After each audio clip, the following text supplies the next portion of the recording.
पूरे लोकसभा चुनाव के दौरान में कर्मचारी ज़्यादा से ज़्यादा वोट करें और अपने मुद्दों के लिए वोट करें, इस अभियान को भी हमने चलाया, जिसका काफ़ी सकारात्मक परिणाम हमारे को देखने को मिल रहा है। और उसी का एक परिणाम है कि खट्टर साहब लगता है कर्मचारियों से नाराज़ हो गए और धमकाने पे उतर आए। हम उनसे ये निवेदन करना चाहते हैं कि वो 10 साल तक रहे सत्ता में और उन्होंने हमारे मुद्दों के ऊपर कोई ध्यान नहीं दिया।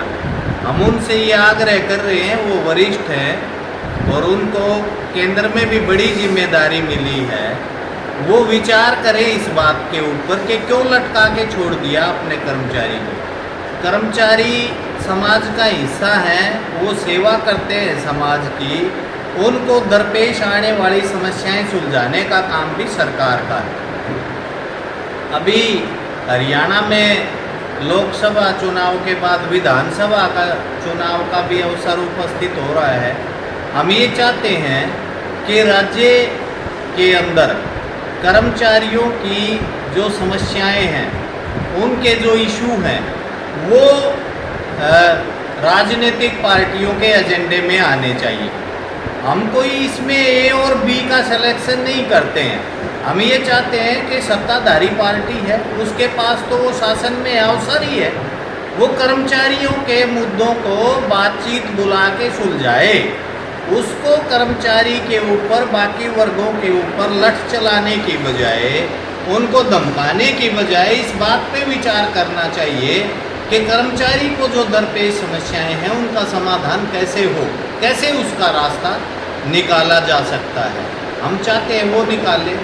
और जो सत्ता में आने की दावेदारी कर रहे हैं, हम उन सब के भी ये जिम्मे लगाना चाहते हैं और ये उम्मीद करते हैं कि वो भी इसको सकारात्मक दृष्टि से देखेंगे कि इतनी बड़ी संख्या कच्चे कर्मचारी की हो गई, जिनको 20-20, 30-30 साल हो गए यहाँ काम करते हुए, आज तक उनकी जिंदगी में कोई जो है रोशनी का एक किरण तक नहीं उपस्थित हुई, उनको कोई न्याय मिलने की कोई प्रक्रिया नहीं चली।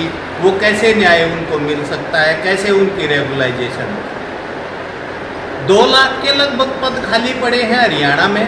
नौजवान भर्ती के लिए मारामारी करता फिर रहा है। रोजाना जो है पेपर, आज पेपर, तड़के पेपर, और कभी ये टेस्ट और कभी ये टेस्ट। आज वो पेपर लीक हो गया, कल वो पेपर लीक हो गया। आम नौजवान को धक्के खाने के अलावा कुछ नहीं मिल रहा। सरकार इस पे विचार करे, विपक्ष इसके ऊपर विचार करे कि समाज को आगे बढ़ने का रास्ता कैजुअल नौकरी नहीं हो सकती। स्थायी रोजगार, स्थायी भर्ती, रोजगार के जरिए से भविष्य को सुनिश्चित बनाने के लिए कार्रवाई सरकार के स्तर पे ही है। राजनीतिक दलों के जिम्मे का ही काम है, वो इसके जिम्मे लें। इसको लेके कुछ प्रोग्राम हमने बनाए हैं, आज हमने विस्तारित करने की। इसके बाद 19 जून से लेके और 27 जून तक हम पूरे हरियाणा प्रदेश में सभी जिला कमेटियों की विस्तारित मीटिंगें हम करने जा रहे हैं, जिसमें तमाम ब्लॉकों के, विभागीय यूनियनों के तमाम साथियों को शामिल करते हुए काफ़ी बड़ी बड़ी मीटिंगें हम करेंगे। और इन मीटिंगों के जिम्मे जो जिला कमेटियों के काम है, हम ये चाहते हैं कि कोई हमारे को ये ना कहे कि हम पॉलिटिकली बायस्ड हो के कोई काम कर रहे हैं या कोई किन्हीं राजनीतिक पार्टियों का काम पूरा करना चाहते हैं, बल्कि हम ये कह रहे हैं कि हम कर्मचारियों के मुद्दों को लेके काम करना चाहते हैं। जो भी चाहता है उसके लिए अवसर है, वो इन मुद्दों को संबोधन दे। इसके लिए मुख्यमंत्री माननीय जो नए बने हैं नायब सिंह सैनी जी, उनकी सेवा में हमने उनका स्वागत करते हुए मांग पत्र भेजा है और ये अनुरोध किया है कि वो बातचीत बुलाए। हमने उनको रिमाइंडर भी भेजा है लोकसभा चुनाव के बाद। हम ये चाहते हैं कि वो कर्मचारियों को बुलाएं, उस पर बातचीत करें। और अगली कड़ी में हम अपनी तमाम जिला कमेटियों के जरिए से ये काम करेंगे कि जिलों में तमाम कर्मचारियों को मोबिलाइज करते हुए बड़े बड़े प्रदर्शन करके मुख्यमंत्री महोदय के नाम उपायुक्त महोदय के माध्यम से ज्ञापन हम देंगे।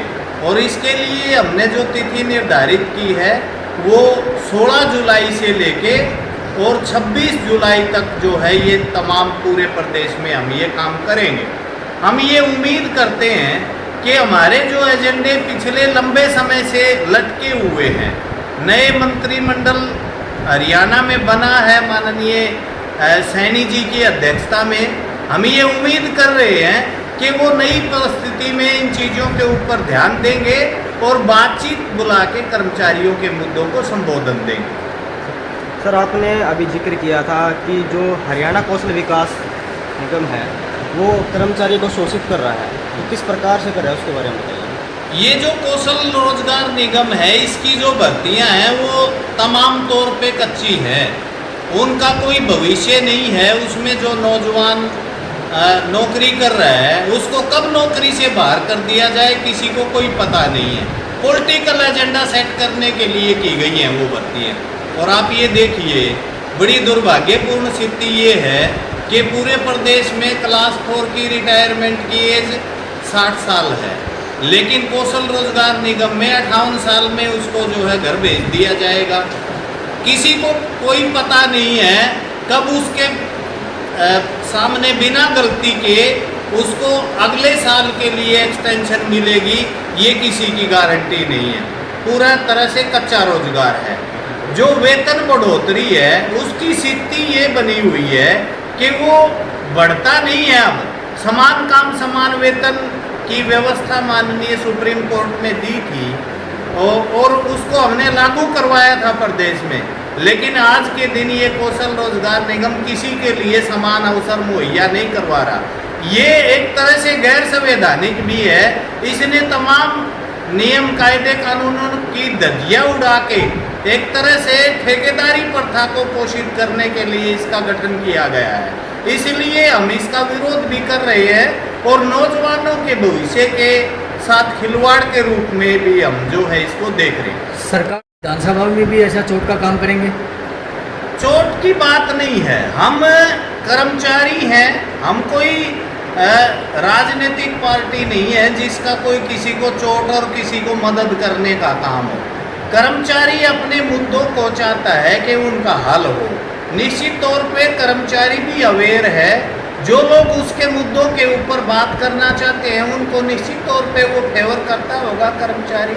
और हम ये चाहते हैं कि ये अवसर तो फिर हमारे को फेवर में लेने का आज के दिन जो सत्ता में बैठे हैं उनको, और जो आने की जो अपने आप में कोशिश करें उनके पास समान अवसर है। वो चाहे तो कोई भी हमारी मांगों को संबोधन दे के कर्मचारी का फेवर ले सकता है।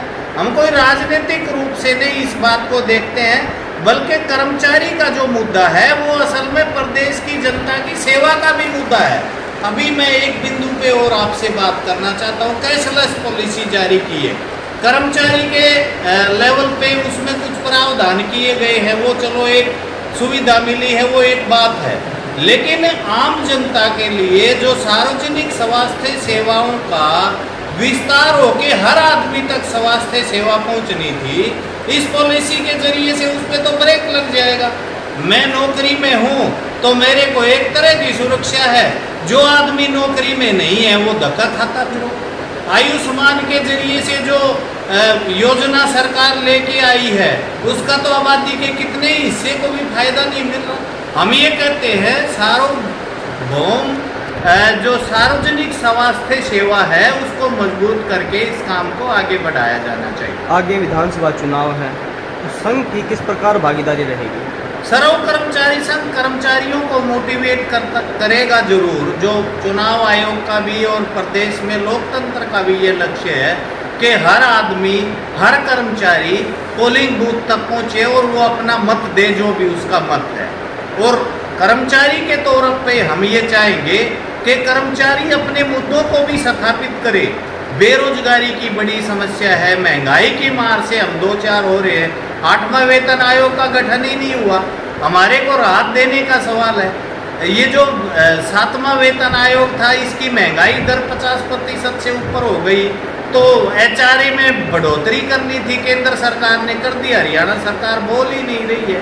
तो ये तमाम मुद्दे हैं, रेगुलाइजेशन है, पुरानी पेंशन है, और 8वें वेतन आयोग का गठन का सवाल है, खाली पदों की भर्ती का सवाल है। केंद्र के सतर पे और राज्यों के सतर पे लाखों की संख्या में पद खाली पड़े, उन पे भर्ती होना चाहिए, ये जनता का भी सवाल है। ठीक है। Thank you.